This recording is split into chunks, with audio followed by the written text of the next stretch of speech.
live. Welcome to live chat. Remember to guard your privacy. As you can see, I found my glasses. Everything is good today. Last night was there late last night and running the Gen 2 LT1.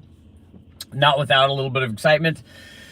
We don't really know, or at least I don't know the history of the LT1 that I got from the guys from West Tech. I was just putting it up to verify that it was indeed like a running motor, make sure that there were no issues with it, and it 2 thumbs up. It did very well. It is actually indeed a running motor and appears to be all stock, at least internally. I took one of the valve covers off just to check and see. A good way to look and see if they've modified something like putting a cam in it or something is to take a look and see what the springs are. They look like factory springs. It has factory stamped steel rockers on it. All of that's original. It had the original LT1 intake manifold on it, but we took that off because I didn't want to try to run it with the OptiSpark. And I do have another intake manifold that I've drilled a hole in that I could put a distributor on. I probably will be trying with that later on, just so we can get an idea. I just want to show people, and I did this back when we did the L99, the little 4.3 liter V8 version of that LT1. I think I did a comparison with that factory style manifold, the LT1 style manifold, the short runner thing, versus a dual plane to see what the change in power was. So I'll be running that again, more than likely. Otherwise, we have to figure out a way to get we've got to use a different computer and harness and do the ECU that people do to convert it over to LS coil packs and stuff. I don't want to go through that. So drilling a hole in the other one, although not ideal, we have to wrap a rag around it so it doesn't blow oil out. But that at least gives us an idea on what the intake manifold itself would do for power if you were going to run it in a manner where you could run it as a port injected deal. I think probably short runner stuff is going to do what it always does. It's going to make more power maybe up top than the dual plane, lose power down low. But on a mild enough combination, it might not be better anywhere, even if we run it up to, like, let's say 6,000 or so. But I ran it with a GM dual plane intake manifold. Shout out to Bob, thank you for the loan. We ran it with that manifold, and then I ran it with, actually started out with a Holley Ultra XP, the same one that I ran on the small block, but I didn't really want to go in and change a bunch of jetting and stuff. It seemed like it was pretty rich on this combination for some reason, much more so than on the small block. So rather than reconfigure all the jetting, I've wanted to try an Edelbrock carburetor, one of the new VRS series, for a long time. And with it's essentially a 4-circuit carburetor. Basically, it's the infinite adjustability. I thought, well, we could dial this thing in. As it turned out, I put a 650 Edelbrock carburetor on there, and if you take a look at them, they're pretty amazing. I've got on my Instagram channel, I've got the carb cam view, because I like to take that when we're running, at least for one of the runs, so you can see all the fuel flowing in and stuff. But it's an impressive carburetor, really. The design of it is amazing, the adjustability of it is amazing, and as it turns out, the power is very, very good. But so I put that carburetor on there, and it worked perfect. I don't know jets or anything right now. We just took it out of the cabinet and put it on there, and it worked smashingly well. I did a bunch of adjustments on timing, although I don't even know what the timing specifically was. The timing light that I was using was not a dial back, and all I did was I did what guys have done for ages when we're trying to determine TDC. If you don't have a TDC reference mark, and a lot of these fuel injected motors don't have that. If there was a TDC mark, I didn't look for it enough. All I did was spin the motor around with a ratchet. I just put a screwdriver basically in number 1 and then moved it till the thing stopped moving, and then somewhere in there is near TDC, and then I marked 2 reference points, one on the front cover and then one on the damper, and just use that as a 0 point. And I did that so that I could install the distributor and then aim that at number 1. I actually put it in 15 or 20 degrees before top dead center, so that we would have some advance in this thing on this lock distributor. And then started it up like that, and it started up right away with the carburetor. If you just get the timing close, it will start up and run, and it will be fine. And it worked out really good. And what I did then is the same thing that we always do, even if we know what the number is. You just start advancing it a little bit, and you could go in and, oh, that's about 2 or 3 degrees, that's about 2 or 3 degrees, that's about 2 or 3 degrees, and you just keep going until it stops making power. And that's what I did last night, and the motor ran great. It made 335 to 340 horsepower, right in that range, and then made 405 or 406 foot-pounds of torque. So it did good. It had long tube headers on it. It had that VRS carburetor and then the GM dual plane intake manifold. Otherwise, stock heads and camshaft and short block and stuff. One of the things that happened while I was testing or trying to test is I went to fill this thing with water, and it started pouring water out of a couple places. One, I forgot to put one of the plugs in the side of the block, one of the drain plugs. The other one was in, the one that I looked at was in, but the other side was not. So I put a pipe plug in that, and that was easy, but it was also leaking out the back. I'd already put the motor on the dyno because in fact, I'd already started it with no water on it, and it worked fine. So I had to take the motor back off the dyno. It was just on the cherry picker though, so it's fairly easy. Take off the drive plate and the flywheel.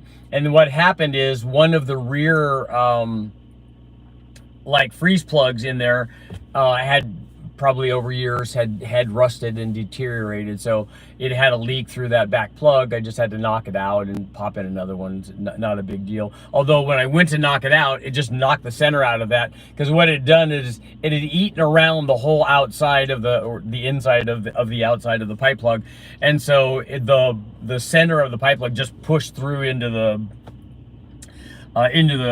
cooling passages. So I just had to fish that out, and then I knocked the retaining ring, the remaining ring out, and had to grab that and pull that out, and then just popped in a new one, and we were kind of ready to go.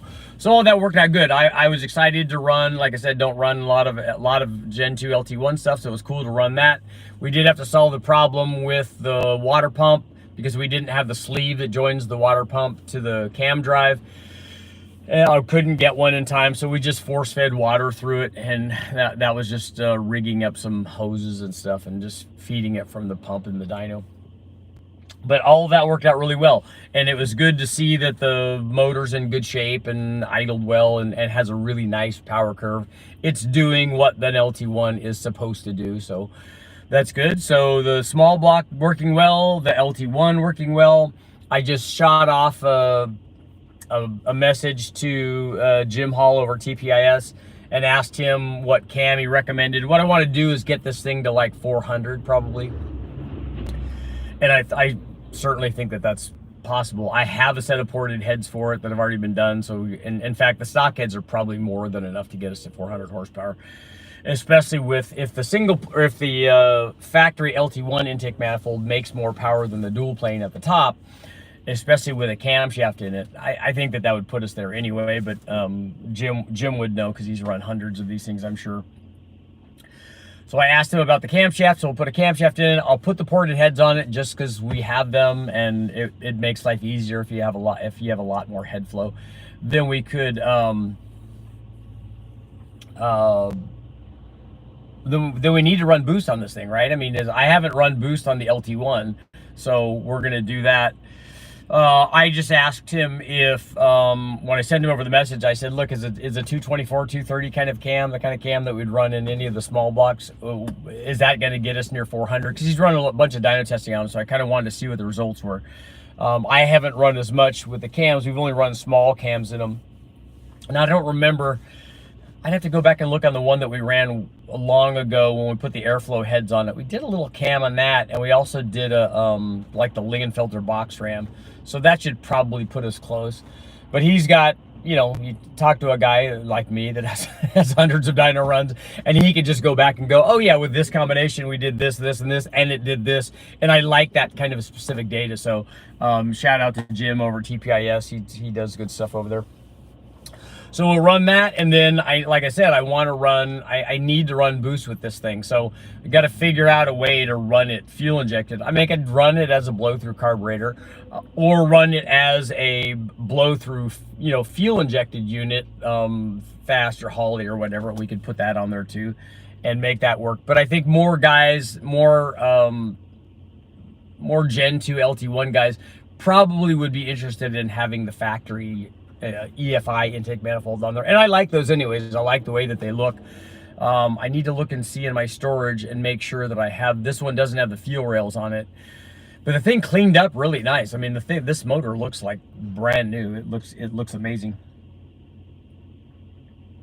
And I was happy that it got, you know, oil pressure right away. It had been sitting for a while. But, you know, just cranking it over, we got a ton of oil pressure, and all that worked out good. So good, all in all, great dyno session last night. Got to run a Gen 2 LT1, got to run an Edelbrock VRS carburetor. So I'm pretty happy. I like trying, you know, the new stuff.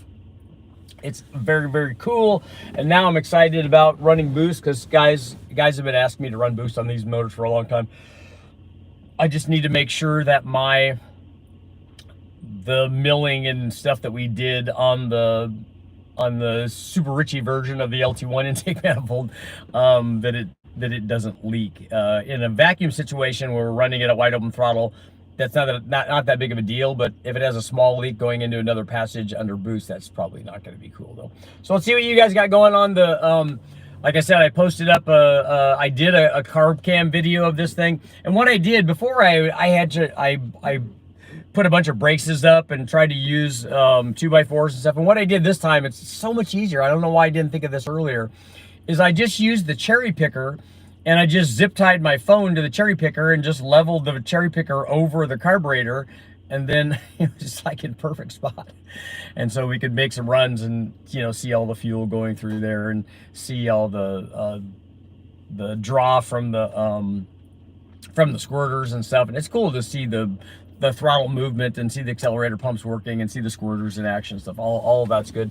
It's good to be able to watch that, because a lot of times we don't, you know, obviously if we're running on the dyno and we're sitting in the console room, we don't get to see that. So we'll, you know, that's all good stuff. Let's see what you guys got going on so I can answer some comments. Bunty, first in, what's up? Do a burnout, good morning. The OptiSpark is awesome, yeah. Todd, what's going on? Holly for the win. Yep. I lost the borescope doing that, got pinched by the piston. Yeah, that can happen depending on what the chamber design is, and especially if you have a dome or something. I just make sure that it's kind of loose in there, and it gets us within a couple of degrees when I do that, because we've done that a number of times. I have a lot of stuff for whatever reason that don't have either the timing pointer or something on it, and so we have to do this. Did you have to fish out any of the pieces? Yeah, you want to break stuff in there. We had nitrous small block. We were able to remove the piston through the spark plug hole. It just came out in small chunks. That's probably not good. Powdered piston. Yeah, that's man glitter. Yeah, it gets everywhere. You know you've done a good job when it basically,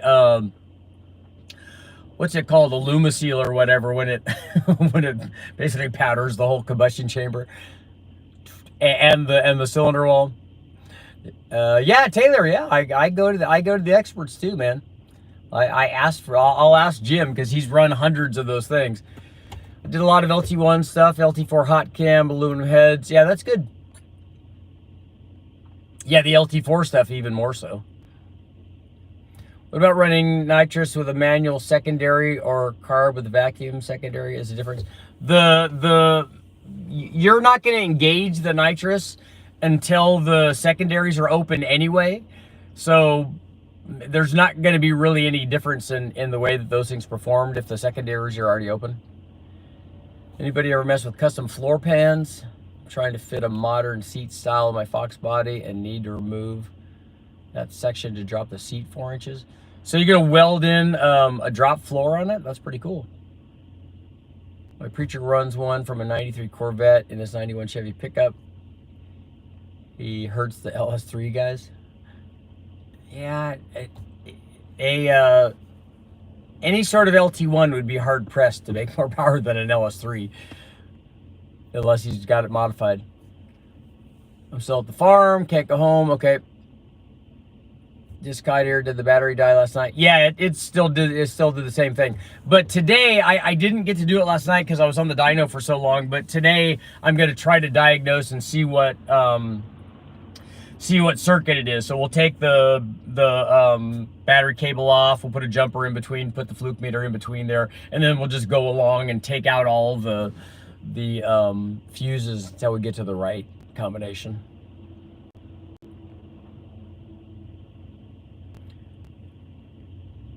Strange guy in a white Wagoneer that just drove past. I'm thinking about getting a VRS and converting it to ethanol. Right now I'm doing some of those $200 China 850s. Okay. I highly recommend that. I mean, that VRS carburetor, those are pretty good. Dome versus flat top on a Gen 1 small block. Are you asking me which one of those that you should use? More compression adds power. Over here trying to figure out if long tubes for a two-wheel drive F-150 will work on my 92 E-150 work van. No one seems to know. Yeah, I don't know. I don't know if they changed the configuration so that the header would hit on something. Corvette LT1 engine for sale in my area. Only 50,000 kilometers. 97. The guy's asking 3,200 Canadian. Is it a stock one? This one will be for sale with the ported heads and cam and stuff in it later on, after I'm done with the testing.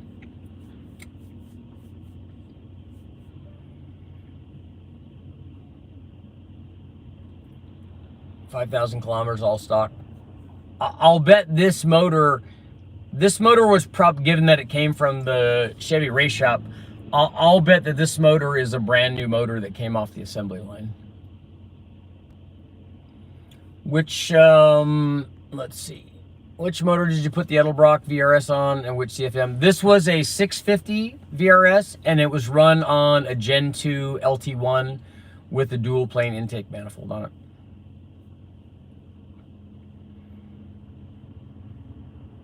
And they're pretty impressive. If you look at the entry of the carburetor, the top part of the carburetor looks an awful lot like a Dominator. The radius and the opening size going in, and this is a 4150 carburetor, but the opening in it, they're pretty generous. They're pretty good size. Be curious to see what the flow rate was on this 650 versus a Holley 650. But carburetors are much more than just total airflow.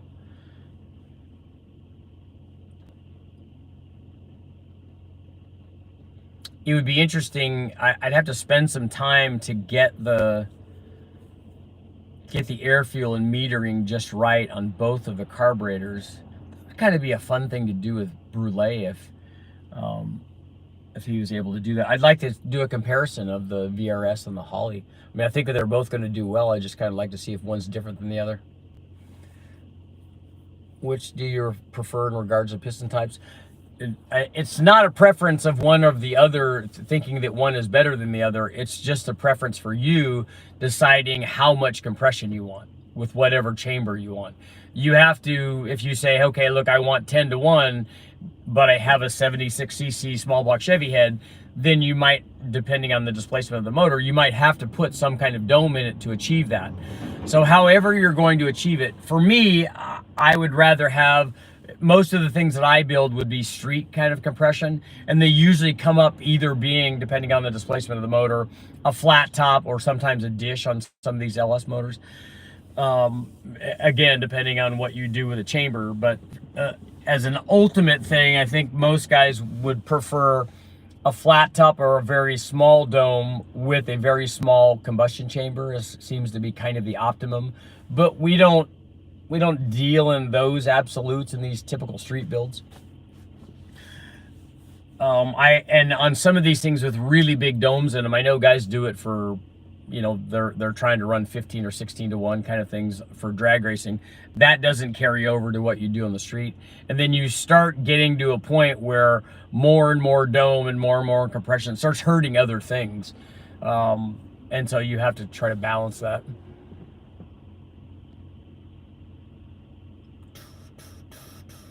The 14.1 is daily driver compression on E85. Yeah, done testing with the 400 Chevy. The 400 Chevy. I didn't see anything on it. No, there's nothing on the 400 yet. I haven't completed putting it together yet.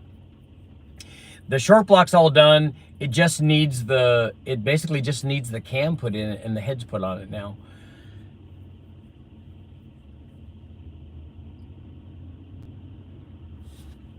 I gotta get the cam for it. I mean, I already have the cam. It just needs to go in. And it's a flat tappet cam, so it's the, you know, it's the scary one.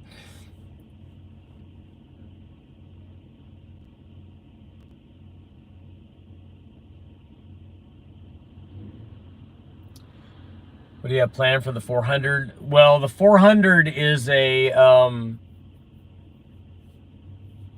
I don't really want to tell people about it because what happens is the other bigger channels take the ideas and they have lots of budget for it and they go run with it. So you'll see that when it comes out, but I've got some cool stuff that we're going to do with it.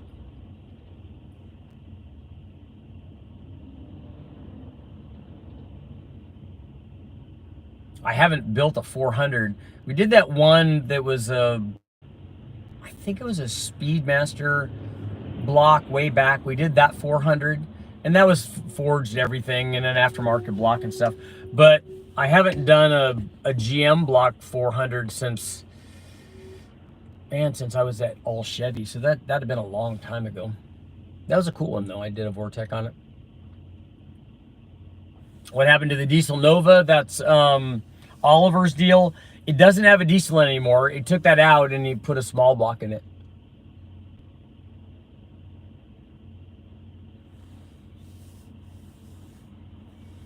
Can you compensate high compression ratio with more overlap? Yeah, the bigger the cam that you put in it, you'll reduce dynamic compression, and you could get away with, if you're trying to get away with on the street on pump gas, the issue becomes drivability. If you put more camshaft in it, it just doesn't drive around very well.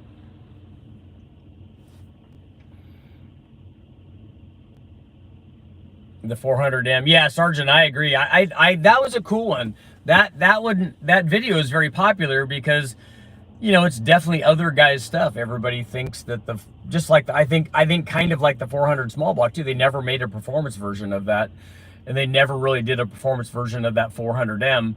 And obviously, it's certainly possible. It's a 400-inch motor, so if you start with that, that's nothing but good.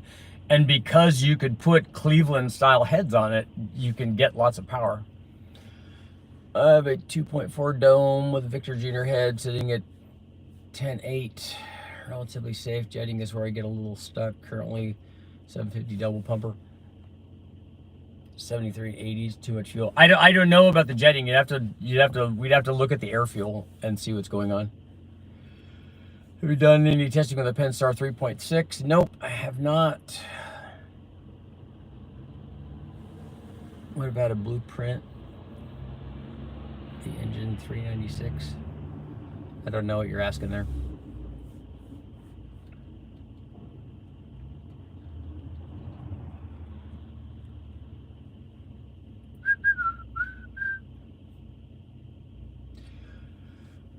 A rear-wheel drive Pentastar V6. Stock 318s on a 408 stroker. None of the power, all of the torque. Yeah, just and it's actually not gonna make torque either. If you have a set of good flowing heads, the torque would be way up also. It's just gonna restrict that motor if you put stock 318 heads on it. I know I have a video up and we didn't do it on that big of a change because if you're talking about almost 100 cubic inches, that's dramatic.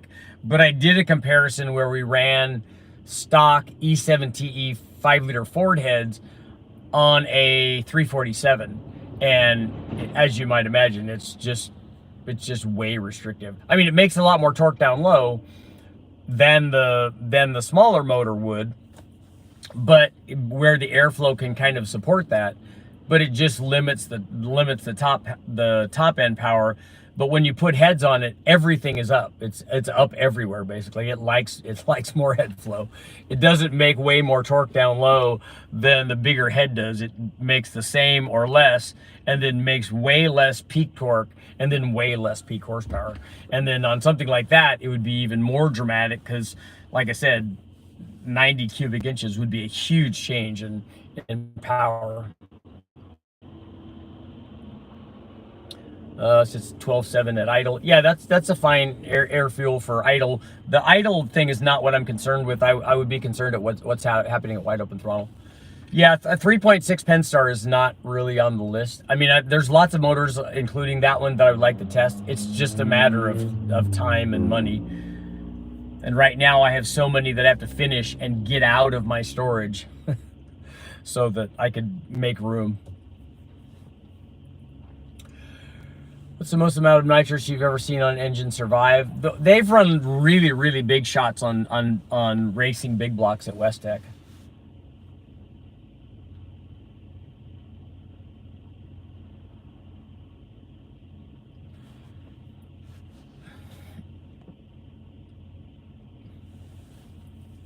At what oil pressure do oil filters start to balloon? Well, it wouldn't be universal for all oil filters because the strength of the filters is definitely going to be different. But I don't think it's something you should probably try to test. We've run more than 100 PSI. You ran 700 and didn't live, yeah. When you start talking about, just like when you're talking about the most amount of boost or, you know, or the most RPM or the most nitrous or whatever, when you get up near the danger zone, it becomes really critical for you to be doing it right.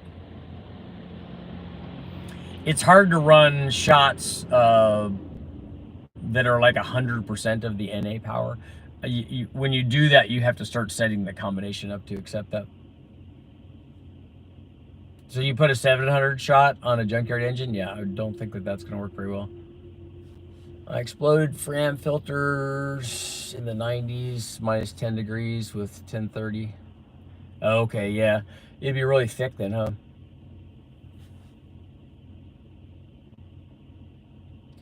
With 8.5 to 1, methanol, 14 pounds. It's around 160. Is 160 the air tip? 25 degrees of timing should be safe for a starting point? Yes. If that's a small block Chevy. Blueprint engine, 386, multiple.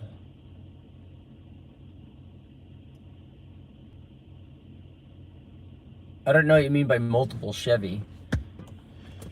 A 396 is a good engine. Is it a small block? Is it a big block? Be interested in the Pentastar Big Bang. There's a guy who's running stock, but ring gap and only bent a rod because ignition backfired 18 pounds. Yeah, turbo centride, that should be fine. I have 70 PSI idle on my new build 318. I heard high oil pressure can wash out the bearings. No, that's not a thing.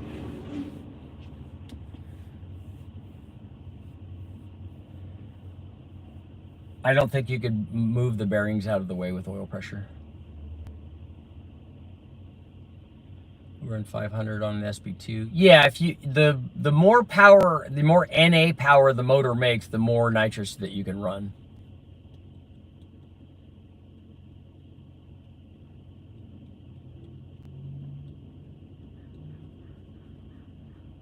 Turbo Centra, I'm sure you put ring gap in that small block, right? When you put it together.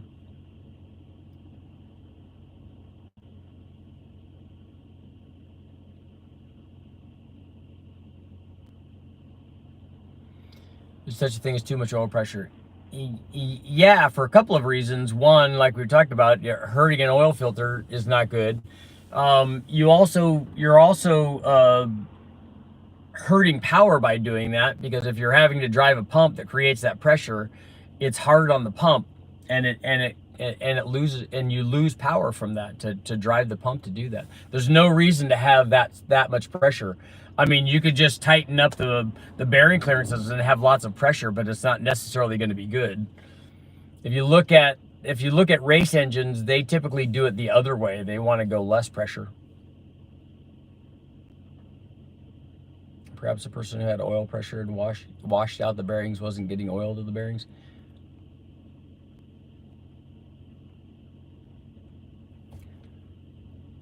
Got to do a run when I get a chance. Was starving at Pomona during power tour. Put in jet extensions and fix the problem. Do extensions change the fuel curve at all?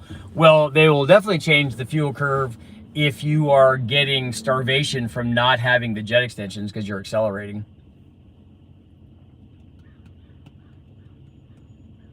With more boost, you'll need more pressure to keep the bearing from... Why do you need more oil pressure under boost? Good morning, Richard. Just catching up on some of these comments. 70 PSI, that will not wash out any bearings. Yeah, I agree.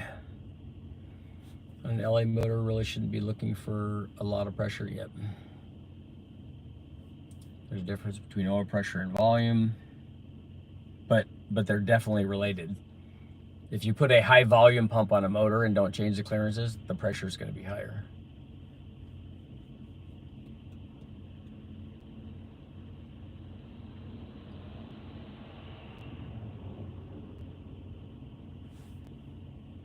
Yeah, if you look at a cup motor, they don't run very much oil pressure. In fact, at idle, it's next to nothing. But they have their bearing clearances set so that they can run at wide open throttle sustained for, you know, 400 or 500 miles. And they try to, because they're trying to maximize power, they minimize pressure from the pump because they know that that's extra power.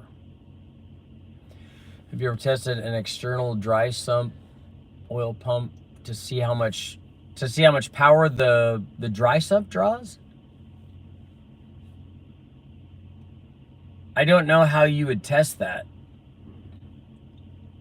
Because if you're running a dry sump and not a wet sump, you'd have to change everything. You'd have to change the pan, and everything would have to change.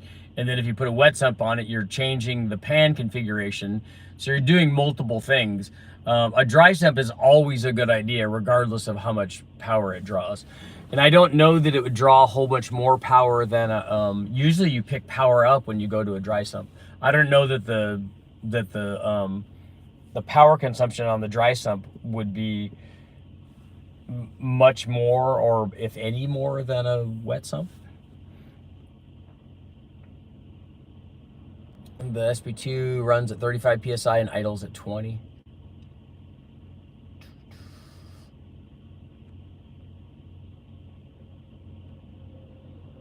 You could use an electric pump to get rid of that, but you'll want to vary the speed of the pump though.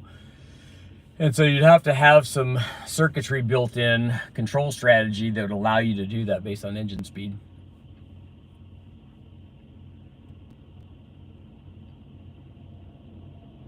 So you'd have an electric water pump, an electric oil pump to just get rid of some of those losses.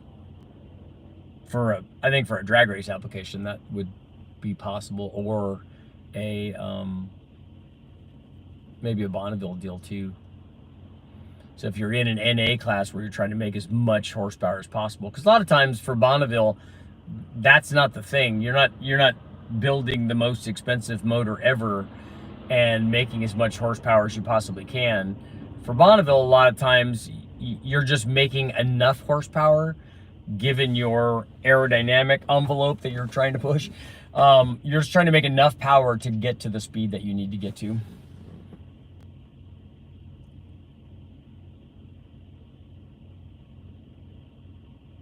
Have you tried adding different windage trays to see how much power it makes? Not different styles of windage trays, but more we've added a windage tray when one was not there. So I have oiling system upgrade videos that are up right now, and they're a good idea. Lost feed the other day. My question was a comp mother thumper cams, decent or just about sound. It's 107, so torque should be good down low. The LSA is not going to determine whether the cam's good down low or not. It's the valve events. So you could have a 107 LSA, and then you could have 250 degrees of duration. You can have a 250, 286 cam on a 107. It's not going to be very good down low. So the actual valve events, when you're opening and closing the valves relative to the piston position, are going to dictate what's happening. Somebody asked about the LT1. It ran fantastic last night. It was great. We ran it with a Edelbrock VRS carburetor and a dual plane GM intake manifold and distributor. Work great. Have you ever done anything on an Olds 455? I haven't. I've never run any Oldsmobile engines on the engine dyno. I think that the guys from Westech probably have. I think that they did stuff with Joe Mondello way back, and those probably would be the Oldsmobiles. The SB2 made less than 200 horsepower, below 4,000.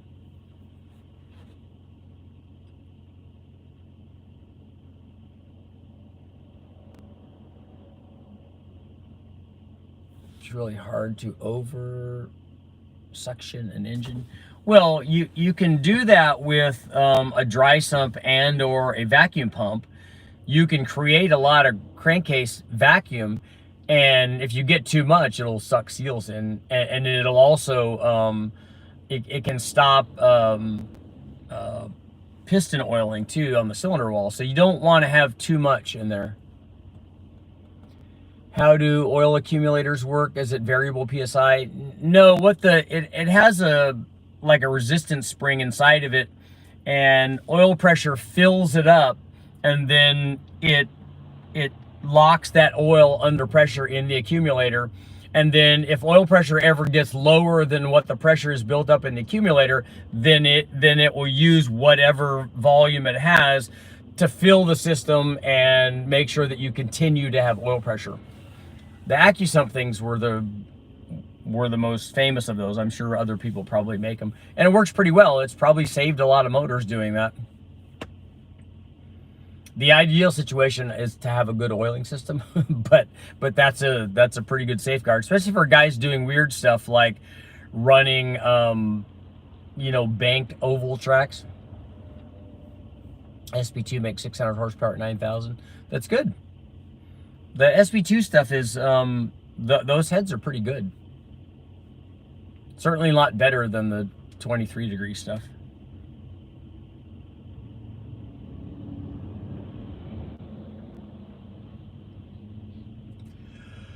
To the tire, yeah.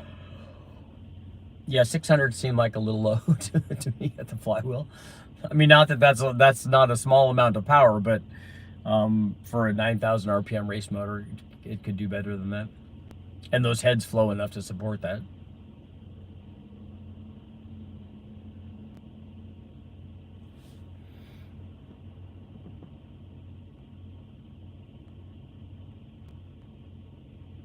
We wanted to run one of those AccuSump oil accumulator deals on our World Challenge car when we were running at like Phoenix, tracks like Phoenix and Texas World, and California Speedway too. Although we didn't run at California Speedway because that came after. We didn't, that track wasn't ever on one of the venues, but something like that. I ran my Del Sol there, and you can get all the oil up to one side of the motor.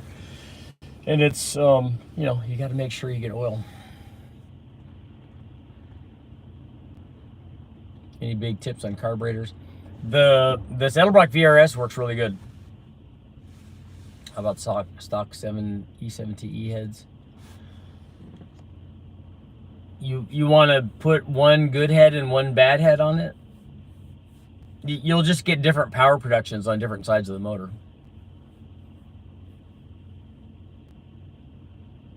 I don't know what that's going to do. If it's carbureted, I don't know what that's going to do to the fuel delivery.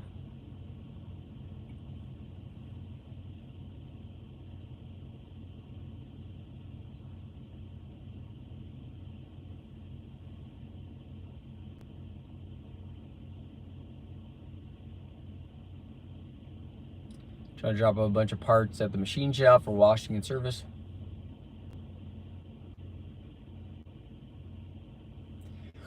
I don't know what you mean by the thoughts on that.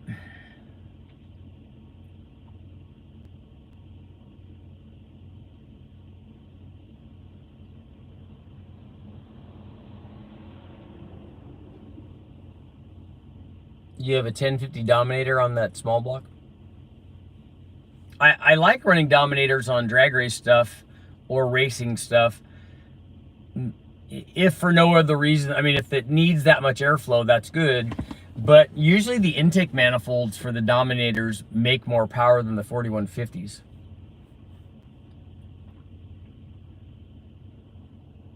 We saw that on certainly on the LS3 intake manifold test, that the 4500 versions of like the Victor Jr. or Super Victor intake manifolds definitely made more power than the 4150. And as we go up in power, the difference between those manifolds as you go up in need by the motor, the difference in power offered by those manifolds would go up even more. So yeah, Willie has an altered firing order. Is it a 4-7 swap firing order on that?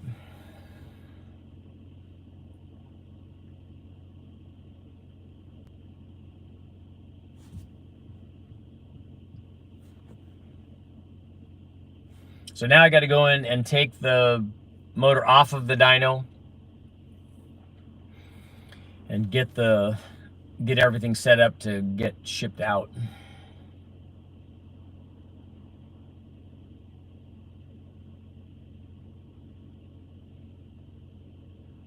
Gotta ship. Gotta get everything ship shape. Ah, man, I keep forgetting to give Marcus stuff.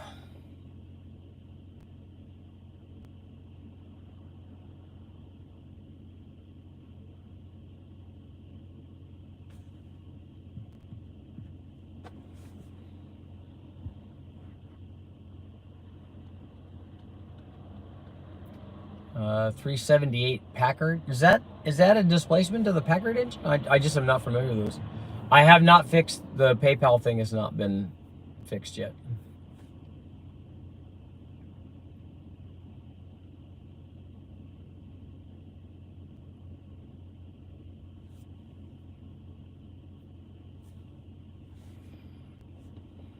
A V8 Packard. I don't know if I've ever seen one of those. They have some weird ones at the wrecking yards this wrecking yard that I go to that's around the corner. But I don't know if there's any Packard stuff there.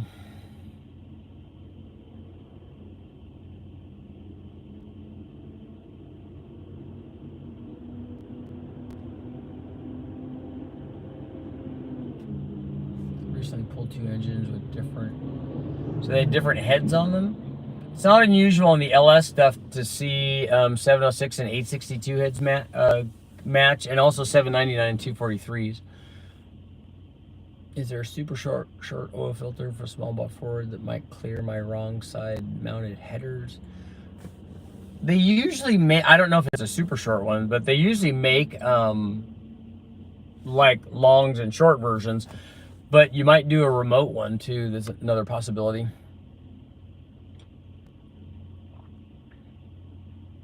I'm sure the secret is in the heads of the Oldsmobile engines. I don't think an Oldsmobile cylinder heads flow very well, do they?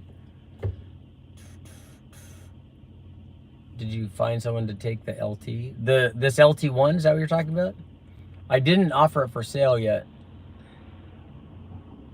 Not big power houses, but it ran for years. They're really common back in the day for boat applications. Lots of Oldsmobile powered jet boats. Special Agent, what's going on?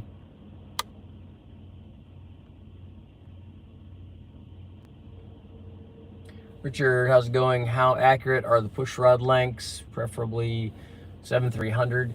Do you mean if you buy a 7300 push rod, does it measure 7300? Is that what you're talking about? When we get, I can tell you that it doesn't matter, that if it's 7300 or 7310 or 7305 or whatever, none of that makes any difference. It's not going to affect the way that the motor runs at all. especially with a hydraulic. If you're looking at a short travel lifter, then you're going to want to be a lot more precise about it, because you might only have between 15 and 30 thousandths to play with. So 5 or 10 thousandths can make a difference. But for a hydraulic roller application, I've gotten sets of push rods. In fact, predominantly so, when we get push rods, we just put them in. I've never even measured them. I just assumed that they were 7300 push rods. It says 7300 on them, that they're good. Now I would notice while I'm putting them in and tightening them down, that if one of them, if there was a big difference, you know, because if one of them is a half a turn and the other one is a half plus another 5 or 6 degrees, I don't care about that. That it's all fine, it all works, it's all happy, it just wants to run.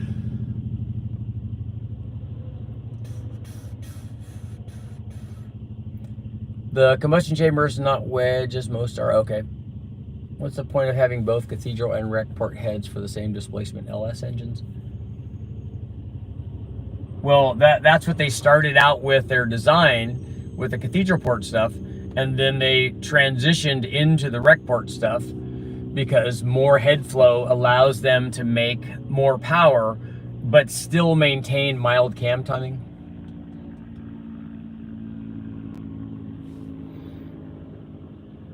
Oldsmobile big block heads with big ports flow really well. There's some inconsistencies, but I've read 230 to 270 CFM at 600.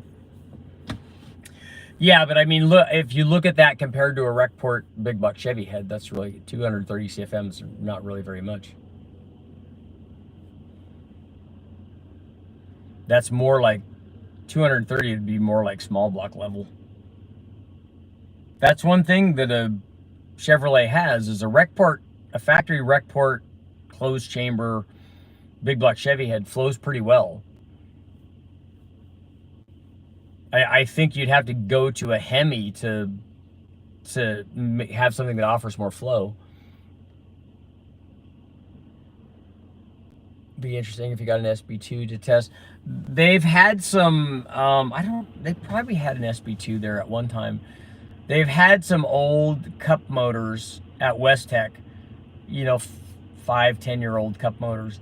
Had a few of them that the guys from Lucas Oil brought over, and they've run those, and they're amazing. They're amazing not just because they make a lot of power, but they're amazing the amount of time and effort and engineering that goes into everything. All the bracketry is milled out so that it's lightweight. Same thing with the cylinder head, same thing with the block. All of that stuff is just, it's really, the level of detail on the stuff is kind of amazing.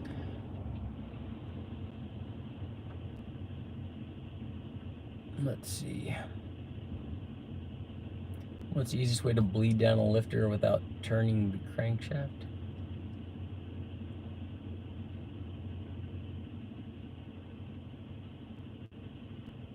Why do you want to get all of the oil out of the lifter?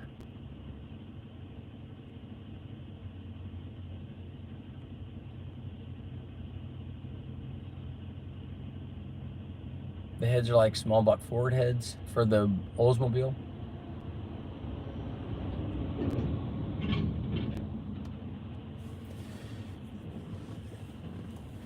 Richard, you really bring peace to my everlasting search for perfect specs. Yeah, don't sweat the small stuff.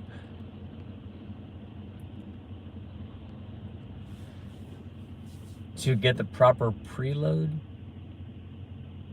Well, the way that you get proper preload on a lifter is with oil pressure in it. And then if you have a non-adjustable setup like an LS, you adjust that with push rod length.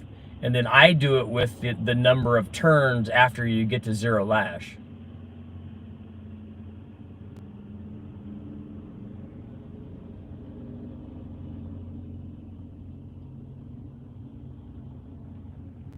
Or if, like on the small block or the LT1, you just tighten it down half a turn, and then that's enough.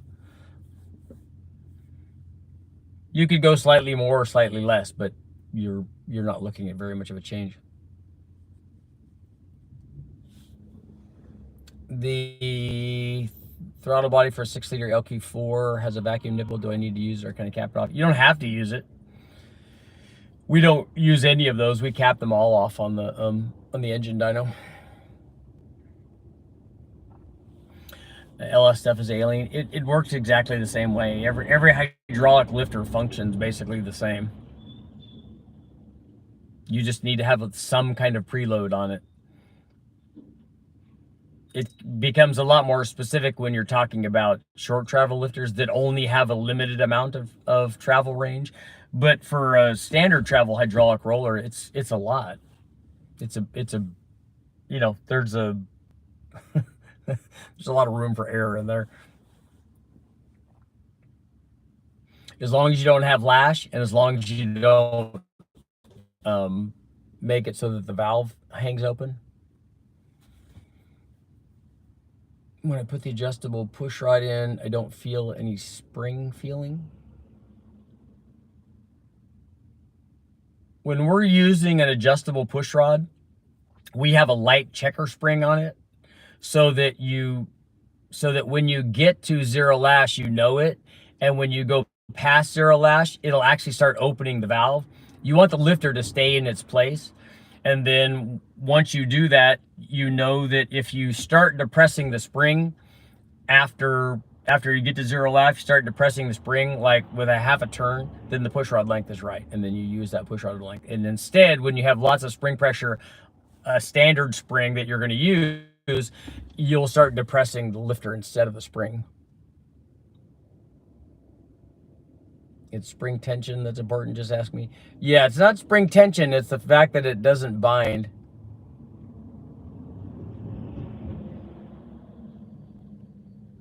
There are different valve angles, Willie, for different LS heads.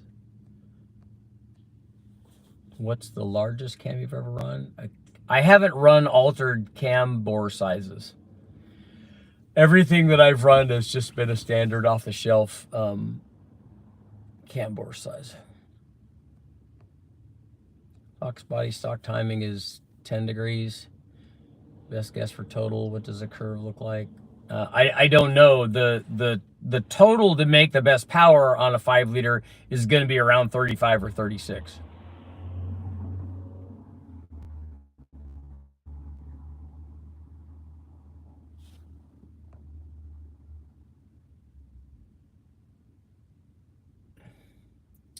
I capped all the vacuum ports on the back of the Holley low ram.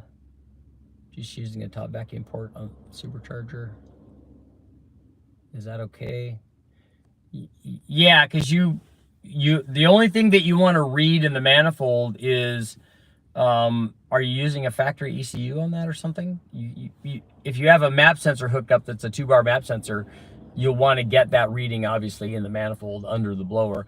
Otherwise, you could get vacuum stuff from the front side of the supercharger. I'm new to this and I'm stumped. I bought a sloppy stage 2 cam kit and just installed the Beehive springs and HL4 lifters. No cam yet. So you put the Beehive springs and the new lifters in, but with the stock cam? Am I reading that right?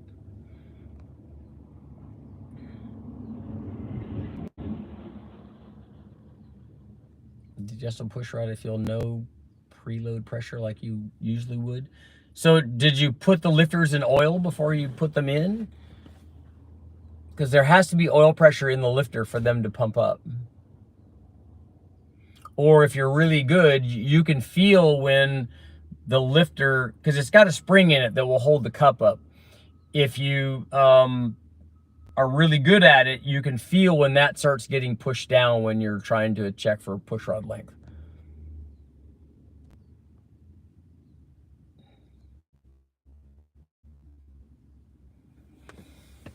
The springs are higher than the stock cam. Yeah, the spring wouldn't have any effect on this other than it's gonna have more resistance and want to push the lifter down if you don't have any oil pressure in it. Didn't soak them, they were soaked in the bag.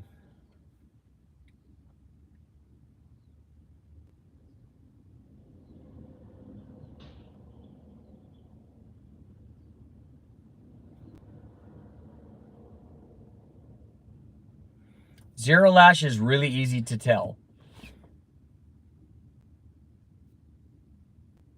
What I do is I put the push rod in, put the rocker down, and on the rocker stand, put the bolt in, and then I use a 5/16 nut driver and just screw it in with your fingers. And then if you screw it in with your fingers, you're not trying to reef on it, just screw it in with your fingers, and you can feel when there becomes drag on trying to screw that in. That's zero lash. If there starts to be resistance against you screwing it in, now what's happened is the push rod's touching the lifter, the push rod's touching the rocker, and then the other side of the rocker is touching the valve. That's zero lash. Once you get it to that, then I put a ratchet on it and a 5/16 or an 8mm, and then I spin that around until you push the rocker all the way against the rocker stand. That's bolted down.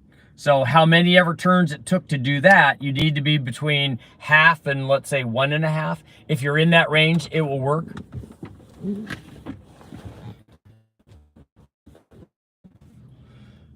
That's how I do it.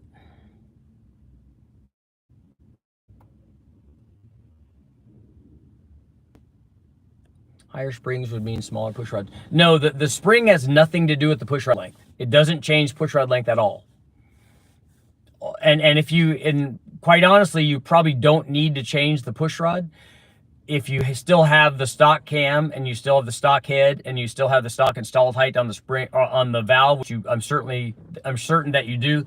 The only thing in your combination that would change push rod length is if you change lifters and the lifter distance between the bottom of the roller and where the push rod goes into that cup. If that distance is different, then you need to change the push rod length. If that distance is the same, you don't need to change the push rod length. It will be exactly the same. The spring has no effect on that. I like to soak the lifters for 24 hours.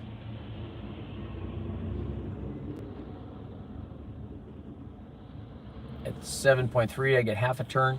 Yeah, half a turn is fine.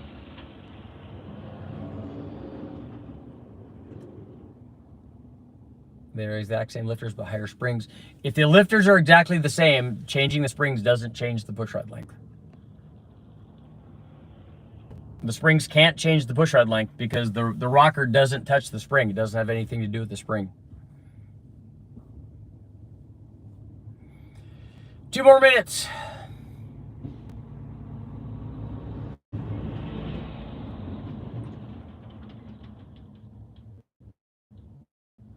Got to make sure that there's no lash in that setup and then count the number of turns after there's no lash.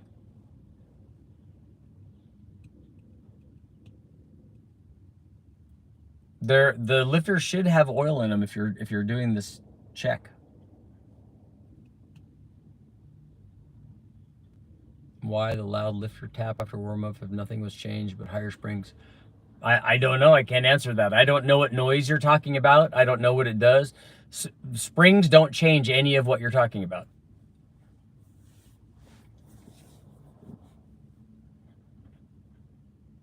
We've done lots of valve spring upgrades. Putting a beehive spring, all that it does is allow you to rev the motor higher.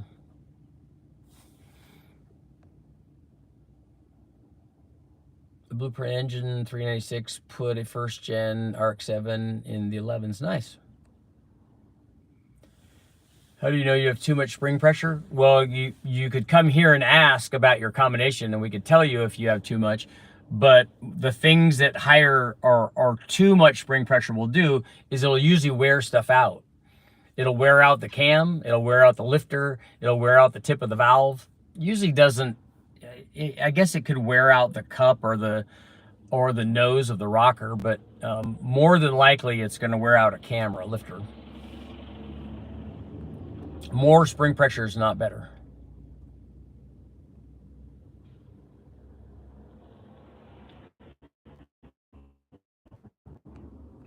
Yeah, KD, that's right. The lifter could be stuck, I guess, and we've seen that happen where the sticks in the bore. There goes Ish.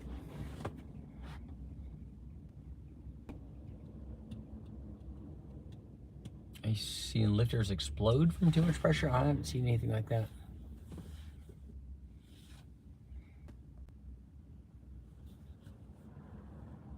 What's a good maximum? I don't know what RPD is. For my tuner, the rebuilt LY6 BTR 550 valve springs, low buck truck cam. Yeah, that spring cam combination should work good together. Any other yard sale items? Yeah, the guys from Westech are selling a bunch of stuff. They've got some intake manifolds. We talked about that yesterday. My stock push rods get 2.5 turns. Agility at a half turn. Only difference is higher springs. I know that you want that to be a thing, but spring pressure has nothing to do with push rod length. Nothing. And I've never seen a motor even run at 2.5 turns. So my guess is the way that your procedure that you're using, something's not accurate about it. Because at 2.5 turns, you would hang the valves open.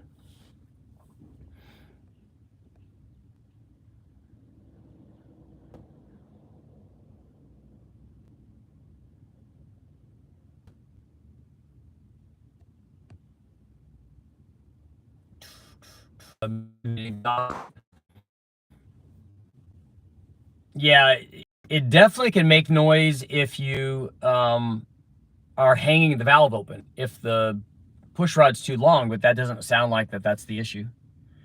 But yeah, springs do nothing to push rod length.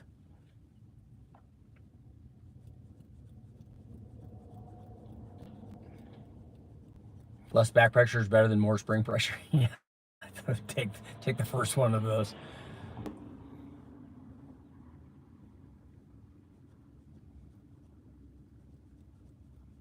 Let's run just over half a turn. Yeah, that's fine. That works good.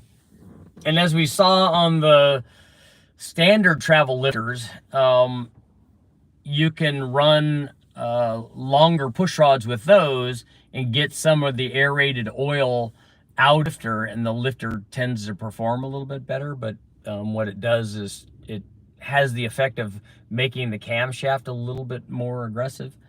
And what it did on our test is it made more power up top, but lost power down low.